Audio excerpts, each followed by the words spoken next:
தெய்வம் நீ என்று உணர் யூடியூப் சேனல் உங்களை அன்புடன் வரவேற்கிறது.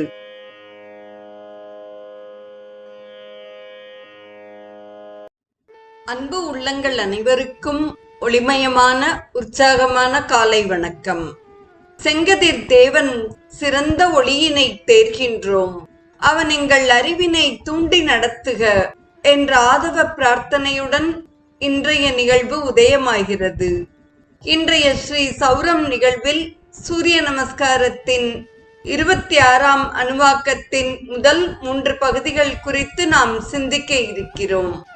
எவன் நெருப்பை வழிபடுகிறானோ அவன் விராட் புருஷனிடம் சர்வ ஆத்மபாவத்தில் நிலை பெறுகிறான். நெருப்பை மந்திரத்தை சொல்லி எடுத்து வைத்து விறகினால் விருத்தி செய்து நீர்மயமான இஷ்டகங்களை கற்களின் ஸ்தானத்தில் வைக்க வேண்டும். அக்னிஹோத்திரத்திலும் தர்ஷம் பூர்ணமாசம் என்பவனவற்றிலும் பசுபந்தத்திலும் சாதுர்மாசியம் என்ற கர்மத்திலும் எல்லாவிதமான வேள்வி தூண்கள் இல்லாத வேள்விகளிலும் வேள்வி தூண்கள் உள்ள கிருத்துக்களிலும் இவ்வாறு அனுஷ்டிக்கலாம் என்று சிலர் கூறுகிறார்கள். பிரம்மகுமாரரான அருணர் கூறுவதாவது, எல்லாவிதமான சயன கர்மங்களும் சாவித்திரமே என்று கூறுகிறார்.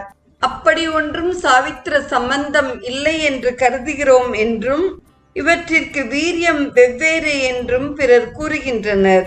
அப்படியானால் எந்த நோக்கத்துடன் அந்தந்த அக்னி சயனம் செய்யப்படுகிறது என்பது கேள்வி. சத்திரம் என்ற செயலுக்கு அங்கமாக அனுஷ்டிக்கிற சயனத்தை செய்பவன் எந்த நோக்கத்துடன் அந்த சயனத்தை செய்கிறான்?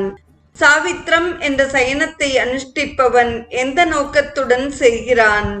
நாசிகேதம் என்ற சயனத்தை செய்பவன் என்ன நோக்கத்துடன் செய்கிறான்? சாதுர்ஹோத்ரியம் என்ற சயனத்தை செய்பவன் என்ன நோக்கத்துடன் செய்கிறான்? வைஸ்வஸ்ருஜம் என்ற சயனத்தை செய்பவன் என்ன நோக்கத்துடன் செய்கிறான்? பானுவாக்கிய காண்டத்தில் கூறப்பட்டதும் விரைவில் பலன் அளிக்கக்கூடியதுமான அக்னி சயனத்தை அனுஷ்டிப்பவன் என்ன பலனை அடைகிறான்?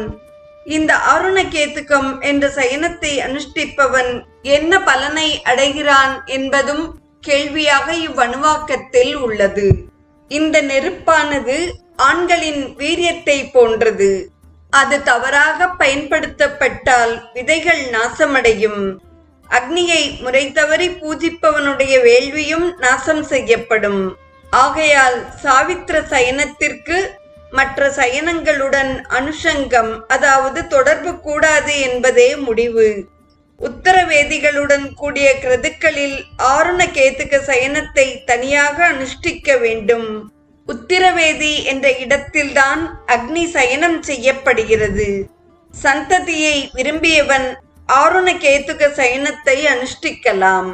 உத்தரேவதி என்ற இடத்தில் பள்ளம் தோண்டி நீர் விட்டு அதன் மேல் தாமரை இலைகளையும் தண்டுகளையும் பரப்பி கலசங்களை அடுக்கி அதன் மேல் பலகை போட்டு மண்ணை பரப்பி அதில் அக்னியை பிரதிஷ்டை செய்து சயனம் செய்ய வேண்டும் என்று விதி கூறப்பட்டிருப்பதால் உத்தரேவதி இல்லாத கிருத்துக்களில் சயனம் செய்யக்கூடாது என்பது கருத்து.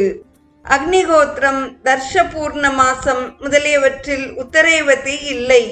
அக்னிஹோத்ரே தர்ஷ பூர்ணமாசயோகோ என்ற வாக்கியத்தில் அங்கும் சயனம் செய்யலாம் என்று கூறப்பட்டிருக்கிறது. ஆகையால் இதை சம்பிரதாய வேற்றுமை என்றுதான் நாம் கொள்ள வேண்டும். அந்தந்த ரிஷி பரம்பரையில் வந்தவர்கள் சம்பிரதாயத்தை கொள்வது தவறாகாது. இத்துடன் 26ஆம் அணுவாக்கத்தின் முதல் 3 பகுதிகளுக்கான விளக்கம் நிறைவு பெறுகிறது. தொடர்ந்து திரு மாதவ் அவர்களின் அழகிய குரலில் நாம் வேத பாராயணத்தை கேட்டு மகிழ்வோம். ஆரண்யகம் முதல் பிரஷ்னம் 26வது அணுவாக்கம்.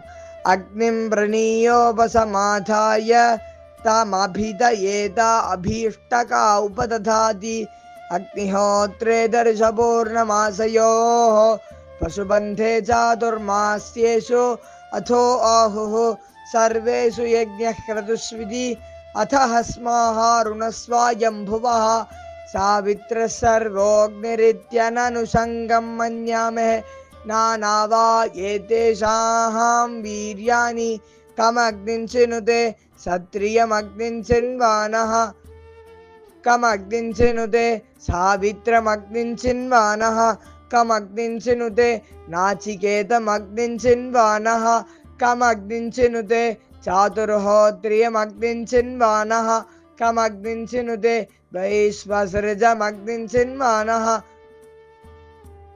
कमग्निञ्चिनुते उपानुवाह्यमाशुमग्निञ्चिन्वानः कमग्निञ्चिनुते इममारुणकेतुकमग्निञ्चिन्वान इति य वृषावा अग्निः वृषानुसर्गस्फालयेत् हन्येताः यज्ञः तस्मान्नानुषज्यः सोत्तरवेदुषु क्रतुषु चिन्वीत उत्तरवेद्यागह्यग्निश्चीयते प्रजाकामश्चिन्वी. இன்றைய ஸ்ரீ சௌரம் நிகழ்வில் சூரிய நமஸ்காரத்தின் 26ஆம் அணுவாக்கத்தின் முதல் 3 பகுதிகளின் விளக்கத்தையும் வேத பாராயணத்தையும் கேட்டு மகிழ்ந்த அத்துணை நல்ல உள்ளங்களுக்கும் நெஞ்சார்ந்த நன்றி. மீண்டும் நாளைய நிகழ்வில் 26ஆம் அணுவாக்கத்தின் நிறைவு பகுதியில் ஆதவனுடன் நமது பயணத்தை தொடர்வோம். தெய்வம் நீ என்று உணர் யூடியூப் சேனலை கேட்டு மகிழ்ந்த நீங்கள் உங்கள் நட்பு வட்டத்திற்கும் பகிர்ந்து தொடர்ந்து உங்களது நல்ல ஆதரவினை சப்ஸ்கிரைப் செய்து வழங்குமாறு அன்புடன் வேண்டுவது உங்கள் அன்பின் விசாலம்.